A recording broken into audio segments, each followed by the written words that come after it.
Assalomu alaykum qadrli tomoshabinlar va kanalimiz a'zolari. Bugun biz hammamiz uchun juda muhim, dolzarb va hayotiy mavzuni muhokama qilamiz. Bu mavzu har bir nafaqaxo'rni, ularning oila a'zolarini, umuman olganda, pensiya oladigan yoki kelajakda olishni reja qilayotgan har bir fuqaroni bevosita qiziqtiradi. Gap shundaki, bir maydan boshlab pensiyalarni banklar orqali berish tartibida kardinal o'zgarishlar kuchga kiradi. Bu shunchaki bir xabar emas. Bu sizning shaxsiy moliyaviy barqarorligingizga, pensiyangizni o'z vaqtida va muammosiz olishingizga ta'sir qiluvchi jiddiy o'zgarishdir. Shuning uchun bu videoni boshidan oxirigacha diqqat bilan tomosha qilishingizni, har bir so'zni jiddiy qabul qilishingizni qat'iy tavsiya qilaman. Hozirgi lahzadayoq kanalimizga obuna bo'lib qo'yishni va ushbu videoga like bosishni unutmang. Chunki siz beradigan har bir like va obuna bu muhim ma'lumotni ko'proq odamlarga yetkazishimizga yordam beradi. Keling, avvalo eski tartib qanday bo'lganini va hozir nimalar o'zgarganini aniq va sodda tilda tushunib olaylik. Avvallari, ya'ni so'nggi yillarda pensiya olishning bir nechta variantlari mavjud edi. Ko'pchilik pensiyani uyiga pochta xodimi orqali naqd pulda yetkazib berish xizmatidan foydalanardi. Bu ayniqsa keksalar, jismoniy imkoniyati cheklanganlar yoki qishloq joylarda yashovchilar uchun juda qulay usul edi. Pochta xodimi har oy ma'lum bir sanada eshigingizni taqillatib, pensiyangizni shaxsan o'zingizga yoki sizning nomingizdan vasiyatnoma orqali belgilangan shaxsga topshirardi. Boshqa bir variant esa pensiyani bank orqali, lekin ko'pincha naqd pulda, kassadan olish edi. Buning uchun siz har oy bank filialiga borib, navbat kutib, pasportingizni ko'rsatib, pensiyangizni naqd pulda olardingiz. Uchinchisi esa bank kartasiga o'tkazish. Bu usul ancha zamonaviy hisoblansa-da, uning ommalashishi va qulaylik darajasi har doim ham bir xil emas edi. Ko'pchilik keksa avlod vakillari bank kartasidan foydalanishga ko'nikmaganliklari sababli uni faqat pensiya tushganda pul yechish uchun ishlatardi va ko'pincha bankomat qanday ishlatilishini bilmasdi. Hatto kartaning pin kodini unutib qo'yish hollari ham uchrab turardi. Endi esa bir maydan boshlab vaziyat tubdan o'zgaradi. Asosiy o'zgarish shundaki, hukumat pensiyalarni faqat va faqat bank kartalari orqali naqd pulsiz shaklda olish tizimiga o'tishni maqsad qilgan. Ya'ni pochta orqali uyingizga naqd pul yetkazib berish xizmati, shuningdek, bank kassasidan naqd pulda olish imkoniyati deyarli butunlay bekor qilinadi. Pensiya endilikda to'g'ridan-to'g'ri sizning shaxsiy bank kartangizga tushiriladi va siz uni istagan vaqtingizda bankomat orqali yechib olishingiz yoki do'konlarda to'lovlar uchun foydalanishingiz mumkin bo'ladi. Bu o'zgarishning sabablari ko'p. Birinchidan, bu pul mablag'larining xavfsizligini oshiradi, chunki naqd pulni yo'qotish yoki o'g'irlatish xavfi mavjud. Ikkinchidan, moliyaviy operatsiyalarning shaffofligini ta'minlaydi va pensiya to'lovlaridagi byurokratik jarayonlarni qisqartiradi.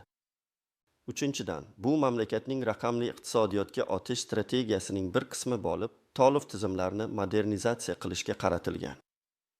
Shunday qilib, yangi tartibning asosiy mohiyati har bir nafaqaxo'r bir maydan boshlab pensiyasini bank kartasiga tushirish uchun o'z bankini tanlashi va ushbu bankda pensiya hisobvaragi ochishi shart bo'ladi. Keling, endi ushbu o'zgarishlarning batafsil tahliliga o'tamiz. Nimalarni bilishimiz kerak? Kimlar ayniqsa xavotirlanishi lozim va kimlar uchun bu o'zgarishlar unchalik jiddiy emas?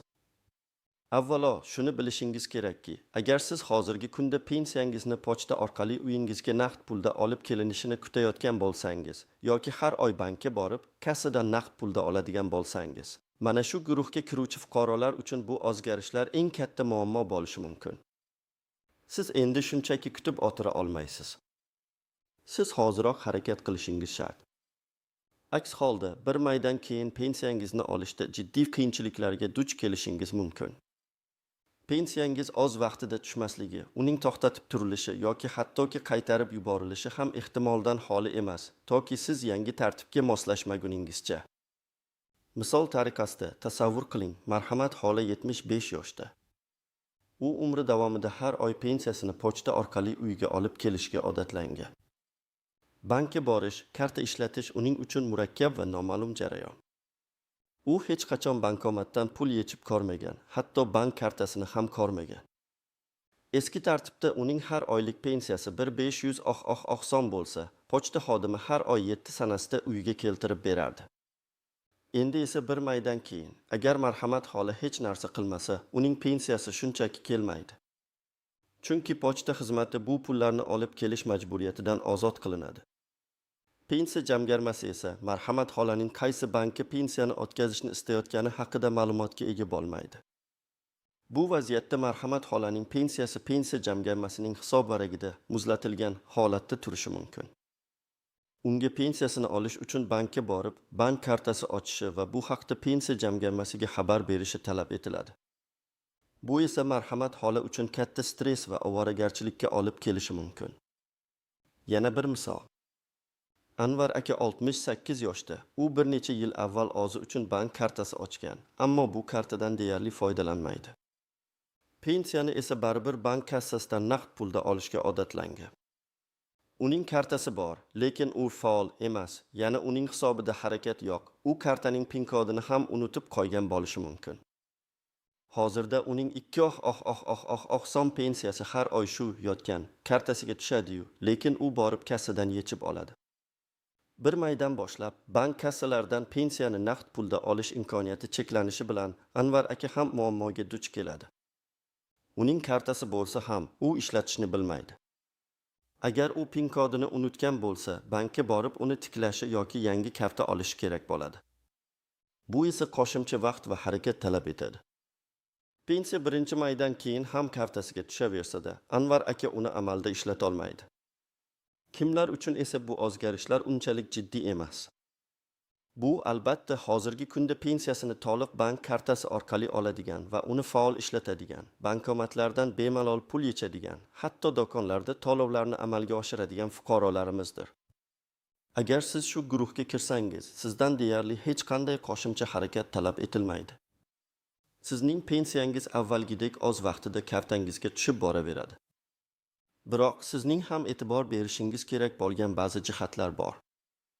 Masalan, kartangizning amal qilish muddati, bank bilan shartnomangizning dolzarbligi, telefon raqamingizning bank tizimida to'g'ri ro'yxatdan o'tganligi kabi muhim detallarni tekshirib qo'yish ortiqchalik qilmaydi. Agar sizda shu paytgacha bitta bank kartasi bo'lgan bo'lsa va u faol bo'lsa, siz uchun katta o'zgarish yo'q. Faqat pensiya berish tizimining umumiy xarakteri o'zgaradi, ya'ni naqd pulsiz tizim ustunlik qiladi.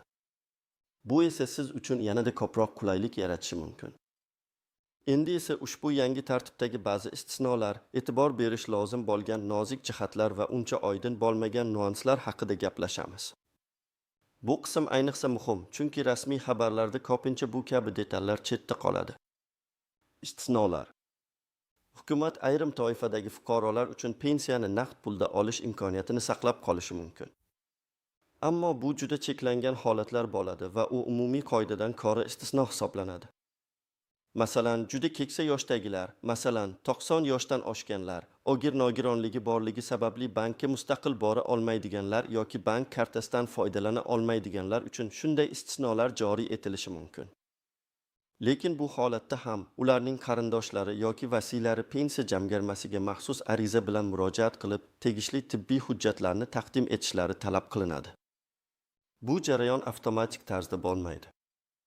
Har bir holat alohida ko'rib chiqiladi va tasdiqlangandan so'nggina eski tartib saqlanib qolishi mumkin. Hozircha bu istisnolar haqida aniq rasmiy ro'yxat e'lon qilinmagan bo'lsa-da, shu kabi holatlar yuzaga kelishini kutishimiz mumkin. Agar siz shunday toifaga kiruvchi yaqinlaringiz bo'lsa, ular uchun ayniqsa e'tiborli bo'lishingiz lozim. Pitfallar yana tuzoqlar. Yangi tizimga o'tishda qanday muammolarga duch kelishimiz mumkin? Birinchidan, yashirin komissiyalar. Ba'zi banklar pensiya hisobvaragiga xizmat ko'rsatish uchun yoki bank kartasidan pul yechib olishda kichik miqdorda komissiya olishlari mumkin. Garchi aksariyat banklar pensiya kartalari uchun komissiya olmayman desa-da, bu shartlarni diqqat bilan o'rganish kerak. Masalan, boshqa bankomatlardan pul yechganda komissiya olinishi mumkin. Aytaylik, siz bankining kartasiga pensiya olasiz, lekin sizga eng yaqin joyda bankining bankomati bor. bankomatidan pul yechganingizda bank ham o'z komissiyasini olishi mumkin. Bu har bir 500 so'm pensiyadan 10 so'mgacha yo'qotish degani bo'lishi mumkin. Bu kichik summa tuyulsa-da, bir yilda ancha pul bo'ladi. Shuning uchun kartangizni ochayotganingizda bank xodimlaridan bu haqda to'liq ma'lumot olishingiz shart. Menga pensiya kartasidan pul yechishda komissiya olinadimi? Boshqa bankomatlardan yechsamchi? Har qanday savdo nuqtasida tolasamchi? Kabi savollarni bering. Ikkinchidan, kartaning faol emasligi yoki muddatining o'tib ketganligi. Ko'pchilikda kartalar bor, lekin ular eski, muddatlari o'tib ketgan yoki uzoq vaqtdan beri ishlatilmagani uchun bank tomonidan bloklangan bo'lishi mumkin. Agar sizda shunday karta bo'lsa, bir maygacha oz bankiga borib, kartangizning holatini tekshirtiring. Muddatini yangilating, faoliyatini tiklating. Aks holda, pensiya kartangizga tushsa ham, uni yechib ola olmaysiz. Uchinchidan, aloqa vositalari bilan bog'liq muammolar. Hozirgi kunda barcha bank operatsiyalari, ayniqsa internet banking va mobil ilovalar mobil telefon raqamingizga bog'langan. Agar sizning bankda ro'yxatdan o'tgan telefon raqamingiz eskirgan bo'lsa, o'zgargan bo'lsa yoki umuman yo'q bo'lsa, kartangiz bilan bog'liq muhim sims xabarlar, tasdiqlash kodlari sizga yetib bormaydi. Bu esa bank xizmatlaridan foydalanishda jiddiy qiyinchiliklar tug'diradi. Masalan, agar sizning telefon raqamingiz eski sim kartada bo'lsa va u ishlamasa, yangi kartani aktivlashtira olmaysiz, PIN kodni tiklay olmaysiz, mobil ilovaga kira olmaysiz. Shuning uchun bankka borib, o'z telefon raqamingizni yangilashingiz juda muhim. 4-dan, kiberxavfsizlik. Yangi tizim naqd pulsiz bo'lgani uchun firibgarlar ham o'z usullarni o'zgartiradi. Endi ular sizning PIN kodingizni, karta raqamingizni, chuv kodingizni yoki telefoningizga keladigan kodlarni bilishga harakat qiladi. Hech qachon birovga kartangiz ma'lumotlarini aytmang. Telefoningizga kelgan maxfiy kodlarni hech kimga bermang, hatto bank xodimi deb o'zini tanishtirgan shaxslarga ham. Bank xodimlari sizdan hech qachon PIN kod yoki to'liq karta ma'lumotini so'ramaydi. Ehtiyot bo'ling. Endi esa eng muhim qismga keldik, amaliy maslahatlar. Siz hozir aynan nima qilishingiz kerak? Qayerga borishingiz, qaysi hujjatlarni to'plashingiz va qanday ariza yozishingiz kerak? Hammasini bosqichma-bosqich tushuntiraman. Bir qadam vaziyatingizni aniqlang. Agar siz pensiyani hozirda pochta orqali naqd pulda yoki bank kassasidan naqd pulda olayotgan bo'lsangiz, demak, sizning tezda harakat qilishingiz shart. Agar pensiyangiz allaqachon bank kartasiga tushayotgan bo'lsa va siz uni faol ishlatayotgan bo'lsangiz, unda keyingi qadamlarga shoshilmasangiz ham bo'ladi, lekin profilaktika uchun tekshiruvdan o'tkazib qo'yish foydadan xoli emas. 2 qadam, bank tanlang va pensiya kartasi oching. Agar sizda bank kartasi bo'lmasa yoki eskisidan norozi bo'lsangiz, o'zingizga eng qulay bo'lgan va ishonchli tijorat bankini tanlang. Qulaylik deganda uyingizga eng yaqin joylashgan filiali yoki bankomatlari ko'p bo'lgan bankni tushunish mumkin. Masalan, Xalq banki, Agrobank, Milliy bank, Kapital bank va boshqa tijorat banklari pensiya kartalarini rasmiylashtirish xizmatini taklif etadi. Siz tanlagan bank filialiga tashrif buyuring. Shaxsan o'zingiz borishingiz kerak. Qaysi hujjatlar kerak bo'ladi? Shaxsni tasdiqlovchi hujjat, pasportingiz. Pensiya guvohnomasi. Ba'zi banklar uni talab qilmasligi mumkin, chunki ular pensiya jamg'armasi ma'lumotlar bazasidan ma'lumotni oladi, ammo xavfsizlik uchun uni ham olib boring. Mobil telefoningiz. Yangi karta ochishda yoki eskisini yangilashda mobil telefon raqamingiz bank tizimiga kiritilishi shart. Bankda nima qilish kerak? Bank xizmatlari bo'limiga murojaat qilib, pensiya hisobvaragi ochish va unga bog'langan bank kartasi olish istagi borligini ayting. Bank xodimlari sizga barcha jarayonni tushuntiradi, ariza to'ldirishga yordam beradi va yangi pensiya kartasini ochib beradi. Odatda bu jarayon ko'p vaqt olmaydi. Bir necha daqiqadan 1 soatgacha davom etishi mumkin. Kartani rasmiylashtirish muddati bankka qarab farq qilishi mumkin. Ba'zi banklar uni darhol beradi, ba'zilar esa bir necha kundan keyin tayyor bo'lishini aytishi mumkin. Shuning uchun shoshiling. 3 qadam, pensiya jamg'armasiga xabar bering. Bank kartasi ochilgandan so'ng, siz pensiya jamg'armasining mahalliy bo'limiga borishingiz va pensiyangizni aynan shu bank kartasiga o'tkazish bo'yicha ariza yozishingiz kerak. Buning uchun ham sizga pasportingiz va pensiya kartangizning rekvizitlari, bankning nomi, mufo kodi, hisob raqami kerak bo'ladi. Ariza namunasi quyidagicha bo'lishi mumkin. Pensiya jamg'armasi tuman shahar bo'limi boshligiga. Fuqaro ismingiz, familiyangiz, otangizning ismidan. Pasport seriyasi va raqami, seriya va raqam. Yashash manzili, manzil. Ariza. Men ismingiz, familiyangiz, otangizning ismi, pensiyamni, bankning tolib nomi, bankida ochilgan quyidagi hisob raqamimga, hisob raqami, karta raqami, bank kartasiga o'tkazishni so'rayman. Pensiya yil, oydan boshlab yangi tartibda to'lanishini so'rayman. Imzo, sana. Bu ariza pensiya jamg'armasiga taqdim etilgandan so'ng, pensiya jamg'armasi sizning pensiyangizni yangi bank kartangizga o'tkazishni ta'minlaydi. 4 qadam mobil ilovalarni o'rganish, ixtiyoriy, lekin juda foydali. Agar imkoniyatingiz bo'lsa, bankning mobil ilovasini yuklab olishni va undan foydalanishni o'rganishni tavsiya qilaman. Bu ilovalar orqali siz pensiyangizning qachon tushganini, qancha pul qolganini tekshirishingiz, hatto kommunal to'lovlarni ham to'lashingiz mumkin. Yaqinlaringizdan, farzandlaringiz yoki nabiralaringizdan bu borada yordam so'rang. Ular sizga albatta yordam berishadi. Bu sizning hayotingizni ancha osonlashtiradi. 5 qadam PIN kodingizni yodlang va uni hech kimga bermang. Bank kartangizni olganingizda sizga PIN kod beriladi. Uni yodlab oling va hech qachon hech kimga aytmang. Uni qog'ozga yozib, hamyoningizda saqlash ham xavfli, chunki hamyoningizni yo'qotgan taqdirda bank kartangiz va PIN kodingiz bir joyda bo'lib qoladi. Eng yaxshisi uni eslab qoling. Agar unutib qo'ysangiz, bankka murojaat qilib, uni tiklashingiz yoki o'zgartirishingiz mumkin. Bu qadamlar pensiyangizni muammosiz olishingizni ta'minlaydi. 1 maygacha juda oz vaqt qoldi. Shuning uchun bu ishlarni zudlik bilan boshlashingizni maslahat beraman.